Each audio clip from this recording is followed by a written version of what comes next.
Hello everyone, in this video I'll be ranking the different locations in Elden Ring on a tier list. So there's some actually really nice places in Elden Ring despite it being quite a dark and dreary game. So I'm going to rank these based on my own opinion from S being best to F being worst, or D I guess. Round Table Hold is first. Round Table Hold is kind of like the hub.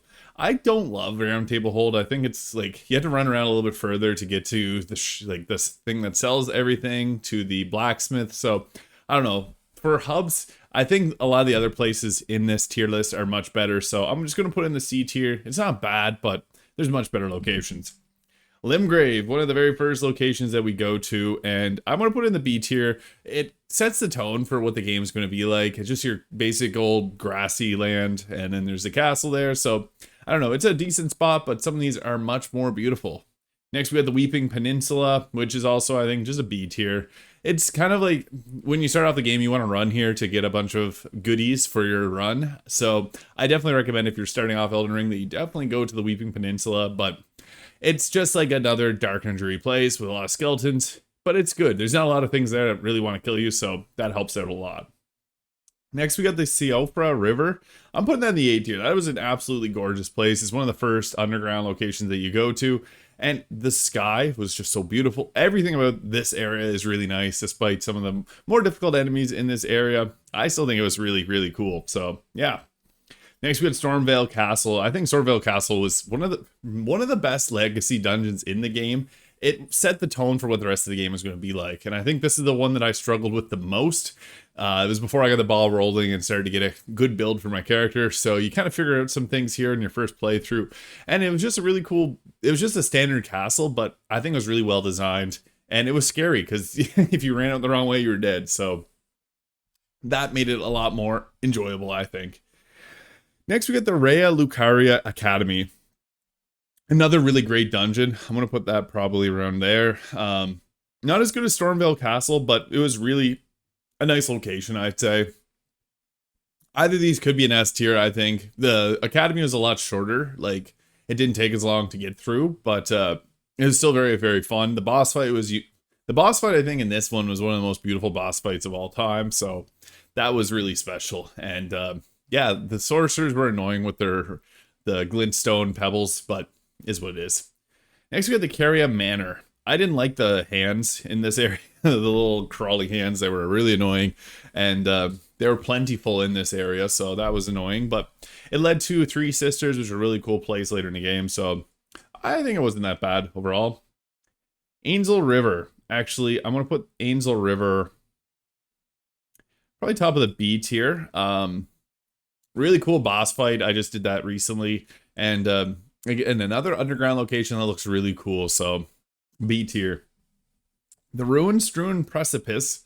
It's an alright one. I think I'm also going to put this in the B tier. Yeah, it was a nice spot, but again, there's some much more beautiful locations here. We have the Rhea Lucaria Academy again. It's A tier. I'm just going to put it at the end there. K-Lid next. I'm going to put K-Lid in the C tier. I thought it was gross with all like the bloody little things that were everywhere. Everything's trying to kill you, those birds. It's meant to be that way, so I understand the design, but I just think out of all the locations, I'll put Redmane Castle and Divine Tower. The Divine Tower of K-Lid was annoying because you had to climb up it, and it took me so many times, so many deaths. They're all C tier. They're okay locations, but better locations ahead. Altus Plateau. I think I'll put this in the S tier. This one, my first time getting to the Altus Plateau, it was crazy. Like, you're getting closer to the tree. It's beautiful, like the bright gold that is lining everything. It didn't have like as much of a difficulty spike as I thought it was going to have, so that made it nice. But just beautiful location overall.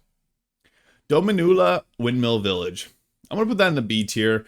It's where you fight the Godskin Apostle, which gives you the Godskin Peeler, which is really useful if you're fighting the Elden Beast at the end of the game. That's how I was able to secure a victory. And yeah, I'm going to put it in the B tier because it was funny seeing people dancing around and singing and all that kind of stuff. But I don't know, not as memorable as some of the other places. The Shaded Castle. I'm going to put that maybe B tier as well. Not a bad location, just not very memorable compared to some of these other locations. Mount Gelmir. I think Mount Gelmir was pretty cool. I'm going to put that into the A tier. It's later in the game, and it's just right outside the Volcano Manor, which I think I'll put Volcano Manor right around there. I like the Volcano Manor. Fighting the Godskin Noble was a lot of fun, and then the final boss in there isn't much of a challenge. It's more so like a gimmick boss, but it had a cool storyline. The quests there were pretty cool. I think the Volcano Manor was an underrated place. I came back to it again and just really admired the design of that location because I didn't run through it too much. I just did the quest, beat the boss, and left. So upon revisiting it, I really enjoyed it. Next, we got Nokron, Eternal City. I think that goes into the S tier. This place is absolutely beautiful. Of all the underground locations, this and one other were probably some of my best, most favorite places.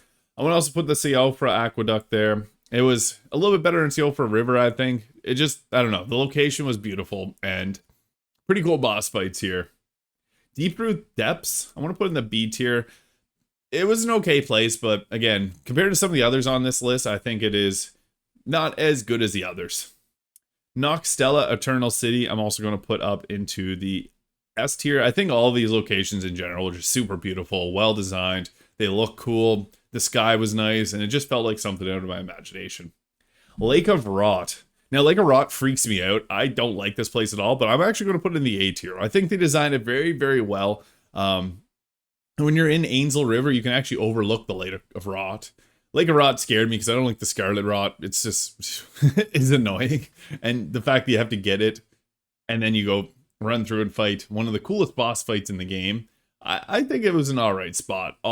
I hated it at first, but I came around to it. Moonlight Altar. I think it's A tier. Pretty nice looking spot. And I don't know. Not super memorable, but it was beautiful. Lanedale Royal Capital. I'm going to put that into the S tier as well. This dungeon gave me a lot of trouble whenever I was playing through the game. And I think that's, I don't know. It was cool. It's very similar. I could probably put Stormvale Castle up in the S tier. I think both of these places are two of the best dungeons in the game. The locations look so nice, and it's a big castle. It's got a lot to discover. You can go so many different ways in both of these dungeons, but Landell was just a lot bigger and had a lot more to do. So, yeah, subterranean shunning grounds. I'm gonna put that in the D tier. I hated this place because I fell so many times to my death, and I lost a lot of runes here. It's an okay spot, I guess, but the little dung eater lives down there, and I don't like him either. Frenzy Flame Proscription, kind of the same deal. I'm just gonna put a little bit ahead. Mountaintop of the Giants was an alright spot. I'll put that into the B tier. It was nice fighting the fire giant, and I don't know, the snowy place was nice, but there's some better looking spots there as well.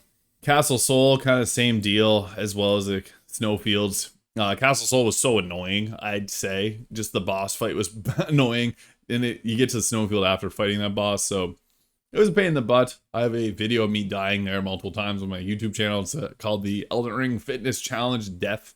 So yeah, you can check that video out. Mogwin Place. Mogwin. I would put that in the A tier. I think this spot was pretty decent. There's a lot of gross bad guys everywhere in this location. Then a really fun boss fight that challenged me, even though I had a build built for it. It was still a very good spot.